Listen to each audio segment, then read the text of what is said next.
I'm Alexia Russell, and today on The Detail, we're digging deep into the dirt. We're talking soil and how our quest for construction is, at a very base level, stunting the growth of city trees and contributing to flooding. I'm in an Auckland suburb that has a little bit of everything. Old homes on big sections with large trees, big townhouse developments, clever stormwater solutions, and new plantings that seem doomed to die. Showing me around is Sue Ira, an industry expert in water-sensitive design and the director of consulting company Koru Environmental.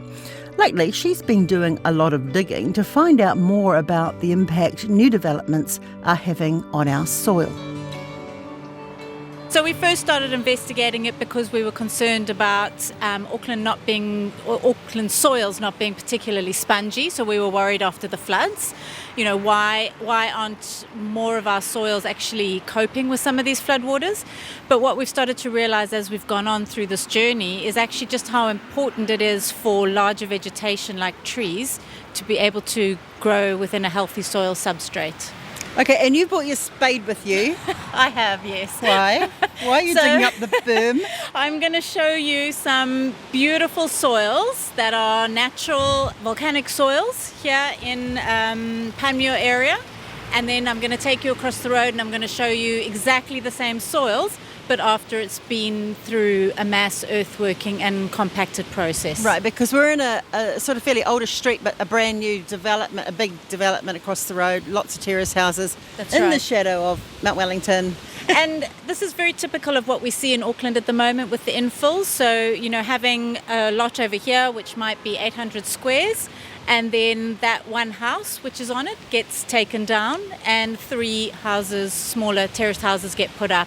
So it's quite common to see this. So unusually for Auckland, we've got mature, these are gum trees, aren't they? Yeah, so these ones are gum trees. I'll show you some other trees further on.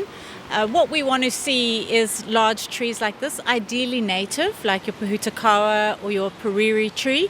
The puriri tree is really an awesome tree. It's called the food basket, and that's because it either is flowering or has berries and fruit at some stage all throughout the year, so the birds absolutely love it, our native birds. Yeah, these gum trees sort of sporadically planted around here, they are huge, aren't they? They are. So that's Yes. a 3-storey house, it's well above that. So we're talking about sort of about 5 stories tall, some of them. Yes, yeah. Okay, Yeah. and we're in Okay.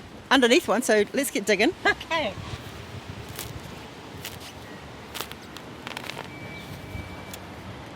This might take a little bit of time. Are you worried someone from the council's going to come and ask you why you're digging up the berm? Hopefully not, hey. So what we want to do is we want to get down a little bit in the soils so that we can get under the first 100 to 200 mils where the top soil is. Lovely, rich, reddy brown soils. And the important thing that you can see here that I show you is that the soils are really uncompacted. It's nice and loose. It's kind of has like a biscuity quality to it with crumbs. We keep going down. It still stays like that. It's not changing. So these are the natural, what we call the subsoils. So it's below the topsoil layer. And you can imagine that earthworms can get in that easily, all sorts of, different microbial activity. It can store a lot of water because there's air within those soils. Earthworms. Oh, there we go. Nice little earthworm. Good timing. And so it's a really healthy, very, very healthy looking soil. And certainly not at all compacted. So you can see the tree roots, they've gone deep down into the soils. They're now helping to keep it loose like this. And so what we're starting to see, or what you'll see is when we go in other places, you'll see that the structure of those subsoils changes dramatically. And it's best, if I actually show you that. In some of the soils I'm going to show you, you're actually going to see, you can see the soils start to become black. And that's because there's no air within that profile. At this stage, if you live in an area built on clay like I do, you might be thinking that it's all compacted anyway, but it's not the same thing. The difference is, even our clays, so this is a lovely volcanic soil, but even our clays have good pores associated with them. So even the most clay soils, because of the nature of those clays in the Auckland area, they can actually hold a good amount of water, especially if they're dry, so in the summer seasons. once we're in midwinter, obviously then they become completely saturated. So yes, you would see clay, but hopefully you wouldn't see fully compacted clay. And again, I can show you the difference between that. But it's still different still to has, compacted soil. Correct. Okay. Correct. It still has pores and fissures, all those lovely little things that water can get through and infiltrate back into the ground. So we do have different types of soils in Auckland. They're not all volcanic soils like this one, but they do all have varying degrees of being able to hold water and act as a slightly spongy soil. What we want to see is whichever type of soil you have, let's try and maintain its natural function. Because if your clay soil and this gets completely compacted, they'll effectively function almost like an impervious surface, a road or pathway, concrete in large storm events. Okay. Yeah. And we saw this with the anniversary day floods. Parts of Auckland have seen 3 months' worth of rain in less than a day. Also in the west, Kumeu roads turned into rivers. And so we're talking about putting in hard course, base course, all that sort of stuff, which just creates a hard water runoff. So it is an improvement, but it's obviously an unimprovement in terms of what's going to happen down the river. Look, those are really, really large storms, and no city is going to be able to cope, no city infrastructure is going to be able to cope with that level of flow. The interesting thing is that leading up to the anniversary floods, I believe that because we'd actually already had quite a lot of rain, a lot of our soils were already saturated once that rainfall hit. So that was a problem, especially for you and me, like where we live in really clay areas that don't drain as quickly. But they do still provide, a good function, especially in those smaller everyday storms that we also do need to be concerned about. All right, well, let's pretend that we, undo this damage. Yes, I will put it before all back. The council turns up. Definitely. Don't want to get us into trouble. You're going to drive. You're welcome to jump into my car if you like.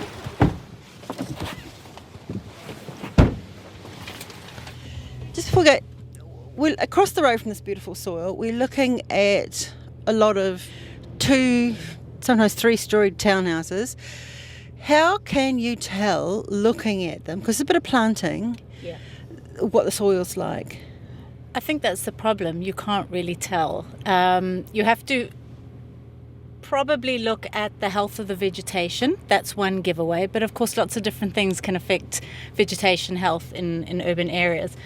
But really, it's very difficult to tell, which is why we have this mindset problem that the soils underneath our feet don't really matter because we're not thinking about them. We're not looking at them as a resource. We're looking at them as something to build on. Yeah. Well, I mean, I've seen a Google map of this area. It was taken when it was just bare land. Yes.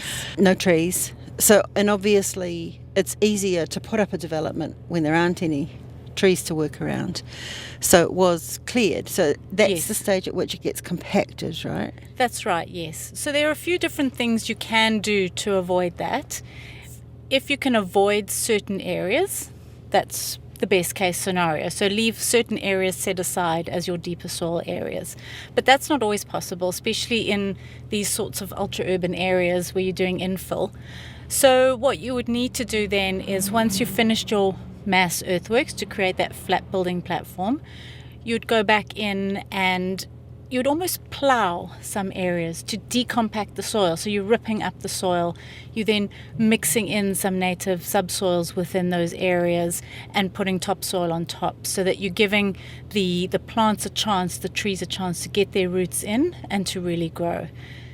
Oh, it's not likely developers are going to do that though, is it? Because it's extra cost. Correct. So it's not unless there are rules in a plan that requires them to do it. And unfortunately, there are no plans across the whole of New Zealand that actually have any requirement to avoid or maintain or rehabilitate the subsoils.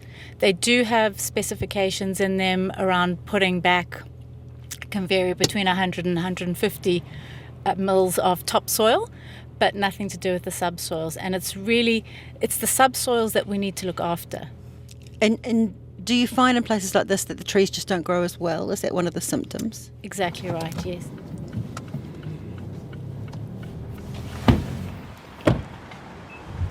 we're going to do some digging again. So now we're on the verge area of one of the new developments, and instead of grassing this, they've put some plants and some bark mulch down, which is really good. That's nice. We're just going to have a look at what the soils look like here. So already it's harder to get through than Yes, our little foray into the berm. correct. Oh gosh, it's Can you really see the really headlands? obvious, yeah. So what we want to see in here, even though this isn't a clay, you can see how much more like a clay it actually is. And if you feel that, it's kind of sticky, whereas the other soil was quite crumbly. Whereas, sorry, you don't have to feel it, but there. So it's and you can see it has this real grey colour to it. So that's showing that the soil is actually not in a great condition. It's not holding much air. It's completely saturated a lot of the time. It almost looks like it's got builder's mix in it or something. Yes, yeah. Although I think that's possibly because of the bark. So the bark is making it look like a builder's mix, but it's not. These are just the natural soils, subsoils and soils that have been compacted. And you can see it's really hard to get down Yeah. any deeper. You've only got, Yeah. about 10 centimetres there, but there is a worm. There is a worm. Yeah, that's good. Well Oh, done, little worm. You got your work cut out for you. But you can see the other thing I want to show you actually that's really bad here. So you can see how much topsoil is on here. They've hardly even put any topsoil because that's your subsoil layer already. wow. And so there's, what would you say, less than... Less than 2 centimetres. Yeah, absolutely, of topsoil. And so what we're seeing with these sorts of areas is they are putting, developers, whoever it might be, putting a lot of this bark mulch on because it makes it look nice, raises it all up. But of course that just decomposes over the time and shrinks. And so there's actually ends up being very little topsoil on top of the subsoils as well. And you can feel this is very, as I said, kind of clay and Yeah. Hard and rocky hard and- looking. Yeah. yes. But they have planted trees here, so presumably they've given them a good bowl to sit in. We can only hope that they've given those trees a good bowl to sit in. What we will see, though, is that the first signs of a slightly dry summer, we'll start to get die-off of a lot of the hedges. And not necessarily so many trees, those are quite well established. I'm thinking those were almost probably protected or there before. But we will start to see quite a lot of die-off when it gets hot and dry.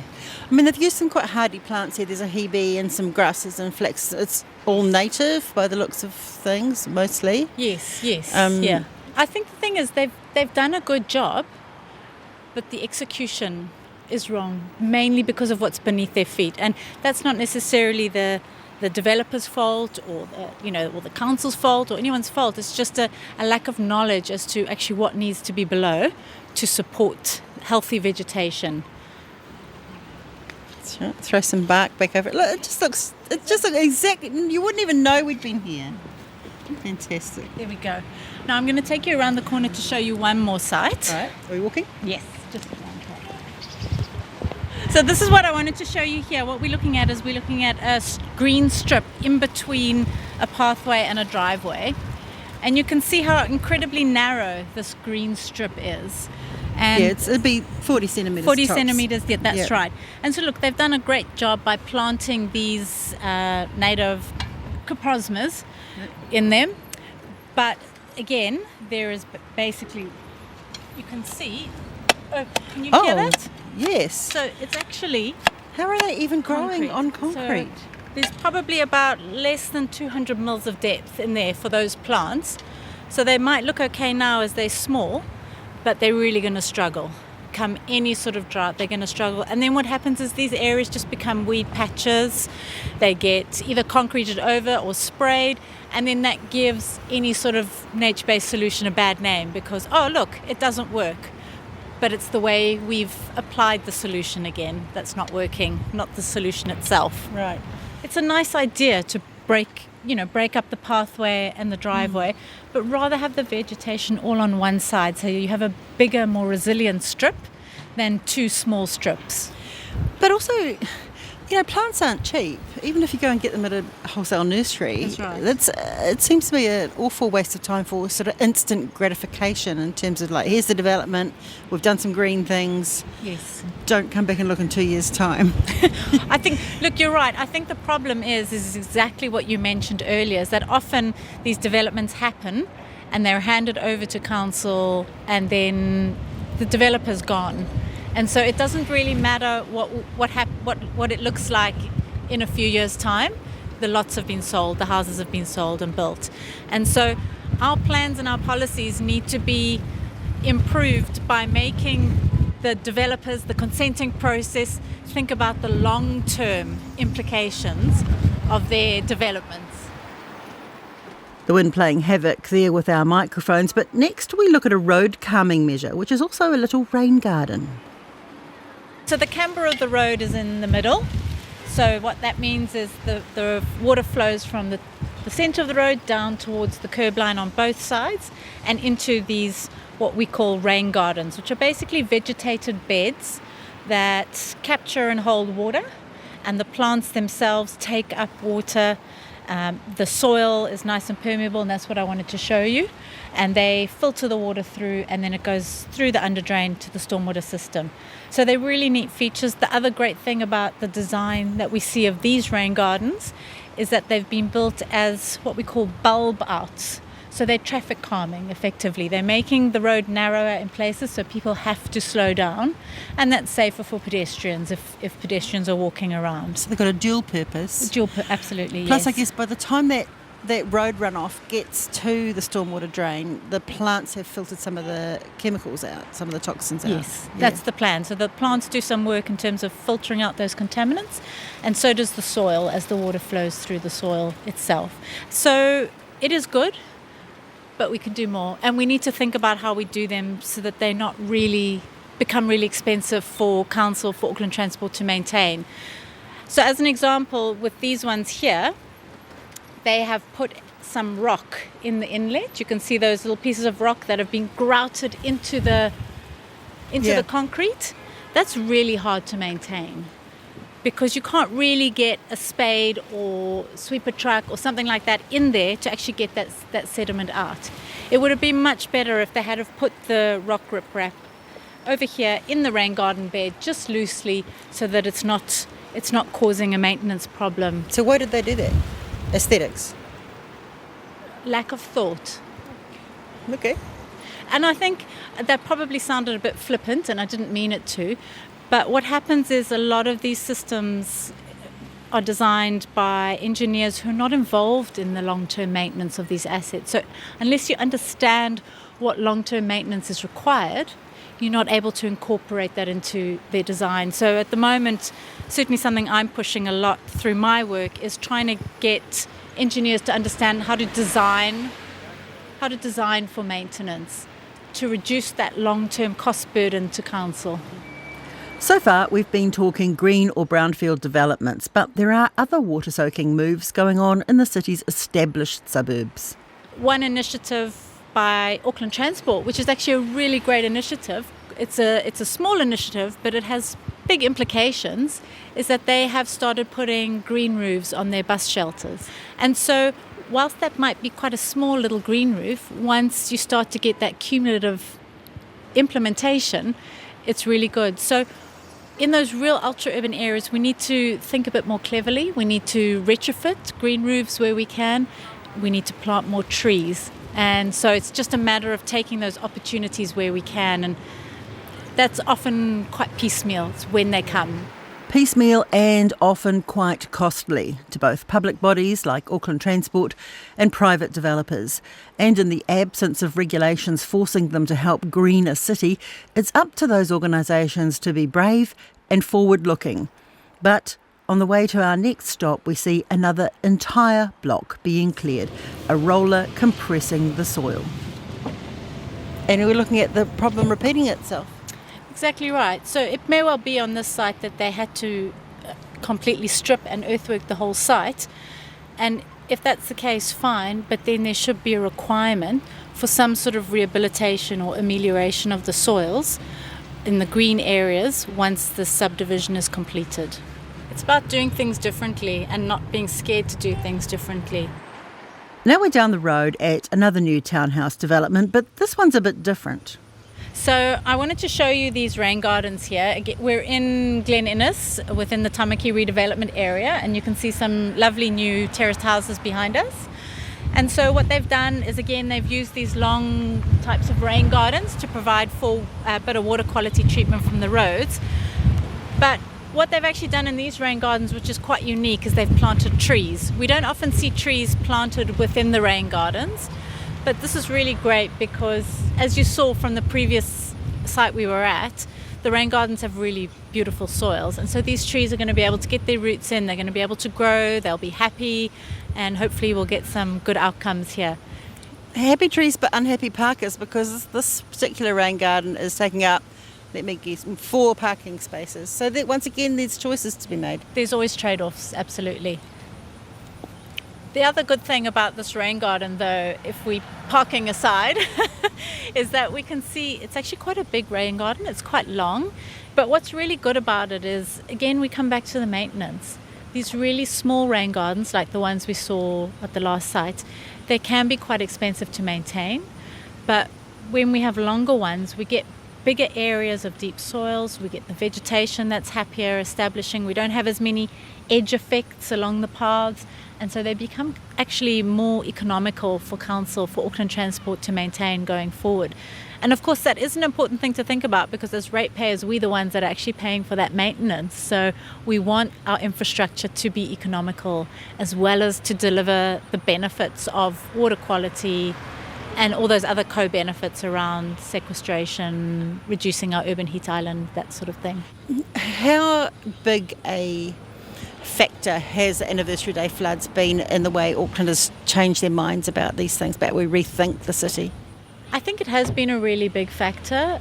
It's really daylighted the issue of flooding, not just for council but for the public. We've lived through a really large flood now, and so hopefully what that means is that people will take issues to do with stormwater a bit more seriously. And so I do think it's had a big impact. It's also had an impact at the political level, which is really good, because it wasn't just Auckland that was affected. We had Cyclone Gabrielle quite close after. And so what that means is, for our country as a whole, there's an understanding now that actually we can't just leave our stormwater systems as they are. We need to renew them. We need to be thinking of doing things in a different way. Are there places in New Zealand that are doing this well? Yes, there are many places. Christchurch is doing a great job. Certainly, they used the earthquake rebuild as a really good opportunity to renew some of those stormwater systems, to put in beautiful rain gardens. You can do nice walking tours around Christchurch, as you can in Auckland, looking at various different types of nature-based solutions. So I think that Christchurch is doing a really good job.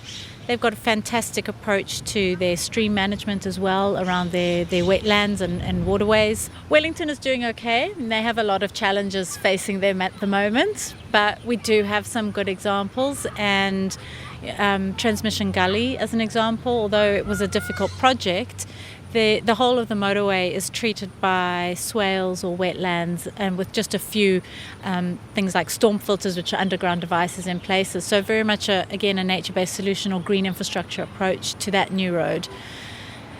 We're seeing a lot going on in the Bay of Plenty region as well, especially Tauranga, as Tauranga gets developed and the city centre is being renewed, especially areas around Cameron Road.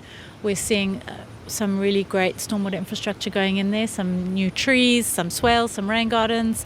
And I don't work much in Hamilton, but I think Hamilton's doing a pretty good job too. I mean, it's a pity that half the time it takes a natural disaster to get us thinking about these things. It does, and I think that the worry in my mind is how short our memories are as humans, and that when the next disaster comes, we're actually going to forget about the seriousness of some of these floods and how it affected people's lives. And so my hope and my goal is to keep these issues in the forefront of people's minds, because with climate change, it's not going to go away, and we need to make sure our infrastructure can cope with it. That's it for this week. The Details, a newsroom production supported by RNZ and New Zealand On Air. This episode was engineered by Alex Harmer and produced by Davina Zimmer. Thanks to Sue Ira. I'm Alexia Russell. Have a great weekend.